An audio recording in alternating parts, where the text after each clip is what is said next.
नमस्कार. समृद्ध व्यापारच्या digital live मध्ये मी संपादक दत्तात्रय परळकर आपलं हार्दिक स्वागत करतो. आज आपण भेटण्यासाठी आलेलो आहोत पी. ए.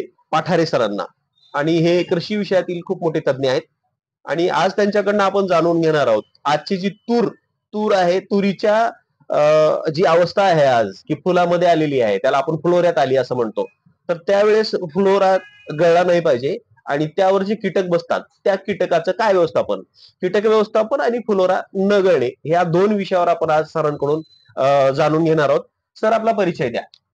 नमस्कार, मी P. A. Pathare, IMT institute for micronutrient technology, Kondhwa Khurd Pune या संस्थेमध्ये गेल्या 16 वर्षापासून मी पिकाच्या संतुलित आहारावरती अनेक वेगवेगळ्या पिकामध्ये मी काम करत आलेलो आहे. तर सरांचा अनुभव आज आपल्याला या सेगमेंटसाठी नक्कीच कामी येणार आहे. सर आम्हाला सुरुवातीला असं सांगा की आता जे कीटक येऊन बसतात आणि त्यामुळे तुरीला नुकसान होतं, तर त्या कीटकाचं कसं व्यवस्थापन केलं पाहिजे त्याच्या संदर्भात आमच्या शेतकऱ्यांना माहिती द्या. शेतकरी मित्रांनो, तूर व्यवस्थापनामध्ये आता जर आपण बघितलं तर सर्व तूर फुलाच्या स्टेजमध्ये आहे, फ्लॉवरिंग स्टेजमध्ये आहे आणि फुलाची स्टेज ही सर्वात महत्वाची स्टेज ह्या तूर पिकामध्ये फार महत्वाची असते.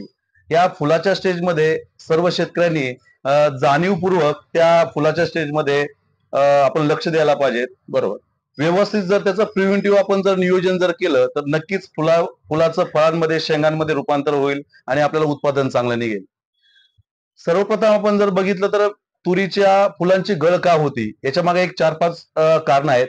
सगळ्यात महत्वाचं तुरीला 7 ते 14 फुलापर्यंत 14 स्टेजमध्ये वेगवेगळ्या 5-5, 6-6 दिवसाच्या अंतराने फुलं निघत असतात. बरोबर. ह्या 14 ते 15 स्टेजमध्ये आपण एक 20 ते 25 दिवस एवढे महत्वाचे आहेत. ह्या कालावधीमध्ये व्यवस्थित व्यवस्थापन जर आपण सगळं नियोजन जर केलं तर नक्कीच आपल्याला ही फुलगळ आपली थांबवून शेंगांमध्ये त्याचं रूपांतर होईल. सर्वप्रथम आपण हे बघू की फुलगळ का होते. सगळ्यात महत्वाचं कॅल्शियम आणि बोरॉन ह्या खताची जर कमतरता पडले तर फुलगळ होत असते. त्याचप्रमाणे वातावरणामध्ये जर बदल झाला, आता काय होतं की खरीप संपल्यानंतर ऑक्टोबर हीट जास्त वाढली जाते. यामध्ये रिप्रोडक्शन जास्त होतं म्हणजे फुलधारणा होत असते. पण अचानक त्या कालावधीमध्ये जर पुन्हा रिटर्न मान्सूनचा पाऊस वाढला किंवा अचानक वातावरणात जर बदल झाला तर ह्या वातावरणाच्या बदलामुळे पण फुलगळ होते. तिसरं म्हणजे आपल्या वातावरणामध्ये जाळधुई असेल किंवा पानधुई असेल तर पानधुईचं जर प्रमाण जाळधुईचं जर प्रमाण जास्त राहिलं त्यावेळेस पण तुरीच्या फुलांची ड्रॉपिंग ही जास्त होत असते. चौथं कारण म्हणजे की ज्या वेळेस वातावरणामध्ये बदल होतात, अचानक टेम्परेचर वाढतो, अचानक थंडी वाढते. आताचे जर आपण बघितलं तर अचानक वातावरणामध्ये 24 तासामध्ये बदल होतात. बरोबर. यावेळेस पिकामध्ये जे ऑक्सिजन नावाचं हार्मोन्स आहेत, ह्या हार्मोन्स मध्ये जर इनबॅलन्स झाले तरी फुलांची गळ होत असते. त्यानंतर अजून 5वं कारण असं की सध्या जर आपण बघितलं तर आता दिवाळी होऊन गेली, अमावस्या होऊन गेलेली आहेत. महिनाभर जेवढ्या किडी अंडे घालत नाही तेवढ्या 3 ते 4 दिवसाच्या काळोंक्या रात्रीमध्ये किडी हे अंडे घालत असतात. म्हणजे आता जर आपण तूर जर बघितलं तर ह्या तुरीवरती रस सक करणाऱ्या किडी म्हणजे रस शोषणाऱ्या किडीपैकी तुडतुडा याचा प्रादुर्भाव जास्त आहे, थ्रिप्सचा प्रादुर्भाव जास्त आहे. हे तुडतुडे कोवळे फुलं असतील, देठ असतील, कोवळे पानं असतील यांच्या पाठीमागे जाऊन रस सक करतात आणि उपजीविका करतात. रस सक केल्यानंतर ह्या जिथं रस सक केले जातात तिथं पीसी डॅमेज होतात आणि फुल ड्रॉपिंगचे प्रॉब्लेम हे जास्त हे होतात. पुढली गोष्ट म्हणजे 6वी गोष्ट म्हणजे परपरागी भवनाची क्रिया जर व्यवस्थित झाली नाही, आपण 2 फवारणीमध्ये किंवा आपण फवारणी काय घेतो, कोणत्या कीटकनाशकाची फवारणी घेतो हे जर व्यवस्थित गेली नाही तर परपरागी भवनाची व्यवस्थित क्रिया होत नाहीत. परपरागी भवनाची क्रिया व्यवस्थित झाली नाही तरी फुलगळीचे प्रॉब्लेम होऊन जातात. 7वं कारण म्हणजे पाण्यातलं इनबॅलन्स. आता रिटर्न मान्सूनचा पाऊस पडून गेलेला आहे. आपली तूर कोणत्या जमिनीमध्ये आहेत, जमिनीमध्ये पाणी धरून ठेवण्याची क्षमता किती आहे, पाणी आपण दिलंय कधी. म्हणजे जर 2 पाण्यामध्ये जर गॅप पडला असेल, पुन्हा आपण जास्त गॅप पडून जर पुन्हा जास्त पाणी जर होत असेल तर पाण्यातलं इनबॅलन्स झालं तरी फुलगळ होत असते. त्याच्यामुळे आधी आपण हे लक्षात घेतलं पाहिजे की नेमकी फुलगळ कशाने होते. आता फुलगळ होऊ नये यासाठी आपण काय प्रयत्न केला पाहिजे याच्याविषयी मी एक 2 मिनिटं तुम्हाला सांगतो. बघा, फुल स्टेज फुलाच्या स्टेजमध्ये सगळ्यात महत्वाचं किडीचा जर आपण व्यवस्थित जर बंदोबस्त केला, मुख्य म्हणजे आता सध्याला कीड. आता सध्या रोजी पानं गुंडाळणारी आळी असेल, पानं कुरतडणारी आळी असेल, घाटे आळी असेल, ही आळी जे कवळे फुलं येतात, कवळ्या छोट्या शेंगा आहेत, ह्या शेंगांना डंक मारून ते खातात आणि त्याच्यामुळे शेंगांची फुलांची गळ होत असते. आता ह्या ज्या 3-4 प्रकारच्या आळ्या आहेत, ह्या आळ्यांचा बंदोबस्त करण्यासाठी आपण कोणत्याही चांगल्या कंपनीचं इमामॅक्टिन बेन्झोएट असेल किंवा कोराजेन असेल किंवा टाकुमी असेल, कोणत्याही चांगल्या कंपनीचं कीटकनाशक आपण आता फुलाच्या स्टेजमध्ये तुम्ही थ्रिन ग्रुप मधलं कोणतं कीटकनाशक वापरू नये किंवा फॉस ग्रुप मधलं कीटकनाशक वापरू नये. फॉर एक्झाम्पल प्रोफेनोफॉस, सायपरमिथ्रिन असेल, क्लोरोपारिफॉस असेल, ट्रायझोफॉस असेल, क्विनालफॉस असेल, असे फॉस ग्रुप मधले कीटकनाशक शक्यतो आपण फुलाच्या स्टेजमध्ये टाळायला पाहिजेत. हे जर फुलाच्या स्टेजमध्ये जर टाळले तर नक्कीच आपल्याला फुलगळ त्याच्यामुळे झालेले दिसणार नाही. तर याच्यामध्ये आपण जे सिलेक्टिव्ह कीटकनाशक आहेत की कोराजेन असेल किंवा इमामॅक्टिन बेन्झोएट असेल किंवा टाकुमी असेल, टाकुमी जर तुम्ही घेतलं तर 15 लिटर पाण्याला 10 ग्रॅम तुम्ही त्याच्यामध्ये घ्या.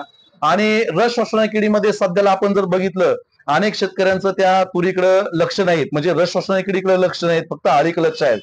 शेतकरी मित्रांनो, सध्याला हिरव्या तुडतुड्याचा प्रादुर्भाव जास्त आहे. तर हिरवा तुडतुडा हा फ्लोनिकामीड म्हणजेच युपीएल कंपनीचं उगलाला हे मार्केटमध्ये भेटतं. तर हे पंपाला 6 ते 7 ग्रॅम आपण त्याच्यामध्ये सर घ्यायला पाहिजेत. आणि टाकुमी असेल एक 10 ग्रॅम किंवा कोराजेन जर तुम्ही घेतलं तर 1 ते 5 ते 6 मिली असं मिक्स करून आपण पहिली फवारणी घ्यायला पाहिजे. याच्यामध्ये जर आता आपण जर दुसरं बघितलं तर रोगाचा प्रादुर्भाव, ज्यावेळेस वातावरणामध्ये बदल होतात त्यावेळेस फुलाच्या देठावरती बुरशीजन्य रोग जास्त वाढतात, त्याच्यामुळे फुलाची ड्रॉपिंग होती. आता जे शेतकरी यांना फुलगळीला जे मोठ्या प्रमाणामध्ये सामोरं जावं लागतंय, हे सध्याला धुई फिरल्यामुळे फुलगळ होते. तर याच्यासाठी आपण कोणतेही पण सिस्टमिक फंगिसाइड की जे आंतरप्रवाही बुरशीनाशक आहेत, की टिबिकोनेझोल असेल, तुमचं हेक्झाकोनाझोल असेल किंवा डायफेकोनाझोल असेल, की जे मार्केटला बोनस असेल, फॉलिक्युअर असेल, अशा नावाने ते उपलब्ध होते. हे तुम्ही कोणतंही एखादं बुरशीनाशक 15 लिटर पाण्याला 10 ते 12 मिली तुम्ही त्याच्यामध्ये घ्यायला पाहिजे. सोबत 10 ग्रॅम टाकुमी असेल किंवा 5 मिली कोराजेन असेल किंवा इमामॅक्टिन बेन्झोएट 10 ग्रॅम असेल, असं त्याच्यामध्ये मिक्स करून आपण पहिली फवारणी आता घ्यायला पाहिजे. ही सेम फवारणी आपण 15 दिवसाच्या अंतराने कमीत कमी 2 ते 3 फवारणी आपण करायला पाहिजे सर. 15 दिवसाच्या अंतराने 3 फवारण्या करायच्या आहेत. पहिली फवारणी ही आता लगेच करायला हवी आहे. आता लगेच म्हणजे आता हा चालू आहे नोव्हेंबर महिना. नोव्हेंबरची आजची तारीख आहे 13. म्हणजे तुम्ही 15 तारखेपर्यंत जरी फवारणी केली तर पुढची फवारणी येईल साधारण 30 नोव्हेंबरला. त्याची पुढची फवारणी येईल 15 डिसेंबरला. तर अशा 3 फवारण्या केल्यानंतर तुमच्या ह्याला कीटकावर म्हणजे जे आपण आणि किडीचा पूर्णपणे बंदोबस्त राहील. यस. आणि 100% आपल्याला त्या शेंगांमध्ये त्याचं रूपांतर होऊन जाईल. म्हणजे आपल्या उत्पादनामध्ये नक्कीच वाढ होईल. सर, आपला हा विषय जो आता राहिलाय ह्याच्यामध्ये काही राहिलंय का असं तुम्हाला वाटतंय का? आता याच्यामध्ये एक असं आहे की ह्या वर्षी पाऊस भरपूर पडलेला आहे. अति पाऊस जास्त झाल्यामुळे जमिनीमधून पाहिजे त्या प्रमाणामध्ये पिकाला न्यूट्रिशन अपटेक झालेलं नाहीत, म्हणजे खतं घेता आले नाहीत. आपण जी ही फवारणी घेतो याच्यामध्ये जर आपण एखाद्या चांगल्या कंपनीचं सूक्ष्म खत असेल किंवा एनपीके खत असेल, हे सुद्धा आपण त्याच्यामध्ये ऍड करू शकतो. कारण आता फुल लागल्यापासून ते पुढे अजून 70 ते जवळजवळ आता व्हरायटीनुसार 70 ते 100 80 दिवस अजून आपल्याला तूर हार्वेस्टिंग साठी बाकी असते. आता जमिनीमधून इथून पुढे खताची उपलब्धता होत नाही. जेवढे पानं जाड रुंद हिरवेगार राहतील, जेवढे पानं चांगले राहतील, जेवढं ह्या पानांना आपण पानांद्वारे अन्नद्रव्य देऊ, तेवढं ही पानांची ताकद टिकते. आणि ह्या पानांच्या ताकदीवरती इथून पुढे आपलं ज्या शेंगा लागलेल्या आहेत, शेंगांचे चांगले दाणे हे टपोरे होईल, दाणे चांगले फुगले जातील. यासाठी आपण कोणत्याही चांगल्या कंपनीचं बोरॉन बेस मधलं सूक्ष्म खत, जसं मी तुम्हाला म्हटलं की कॅल्शियम आणि बोरॉनच्या कमतरतेमुळे फुलगळ होते. आपण जर रानडे कंपनीचं बोरॉन बेस मधलं मिकनेल 32 जर 70 ते 80 ग्रॅम ह्या ज्या 15 लिटर पाण्यामध्ये कीटकनाशक बुरशीनाशकासोबत जर घेतलं तर अजून चांगलं होऊन जाईल. आणि जर आपण एखाद्या चांगल्या कंपनीचं 1261 की ज्याच्यामध्ये फॉस्फरस जास्त आहे, उच्च फॉस्फरस आहे, 1261 आणि सूक्ष्म खत याची जर वेगळी सर आपण जर फवारणी घेतली, कीटकनाशकाची वेगळी आणि खताची जर वेगळी फवारणी जर घेतली, तर निश्चित आपल्या उत्पादनामध्ये अजून 1.5 ते 2 क्विंटलने आपलं उत्पादन वाढ राहील, हे मी तुम्हाला अनुभवाने सांगतो. म्हणजे याच्यामध्ये आपण खताच्या फवारण्या कीटकनाशक बुरशीनाशकासोबत न घेता जर आपण उच्च फॉस्फरस म्हणजे 05234 असेल किंवा 1261 असेल किंवा 1340 असेल, हे 15 लिटर पाण्याला 70 ते 80 ग्रॅम चांगल्या कंपनीचं सूक्ष्म खत बोरॉन बेस मधलं मिक्नेल 32 असेल किंवा कोरस एसपी असेल किंवा मिक्सिंग असेल 70 ते 80 मिली आणि त्याच्यामध्ये तुम्ही मॅग्नेशियम सल्फेट 70 ते 80 ग्रॅम मिक्स करू शकता आणि ही फवारणी तुम्ही एक साधारणतः कमीत कमी 18-20 दिवसाच्या अंतराने तुम्ही दोनदा फवारणी घ्यायला पाहिजे. हे त्याच्यामध्ये फार महत्वाची गोष्ट आहे. म्हणजे एकंदर त्या फवारण्या वेगळ्या, आपण मगाशी जी 15 दिवसानं सांगितलं रोग आणि किडीचा बंदोबस्त होण्यासाठी आपण 15 दिवसाची हो ती आणि आता तुम्ही सांगितलेली ही 20 दिवसांनी. हे 20 दिवसाच्या अंतराने 2 फवारण्या आपण शक्य जर झालं तर आपण त्या घ्यायलाच पाहिजेत. नक्कीच आपल्या उत्पादनामध्ये वाढ होईल. तर सरांनी कमी शब्दामध्ये सुंदर अशी माहिती दिलेली आहे. शेतकरी बांधवाला याचा नक्कीच फायदा होईल. सरांनी आपल्याला ही मुलाखत दिली त्याबद्दल सरांचे मनपूर्वक आभार. धन्यवाद. धन्यवाद सर.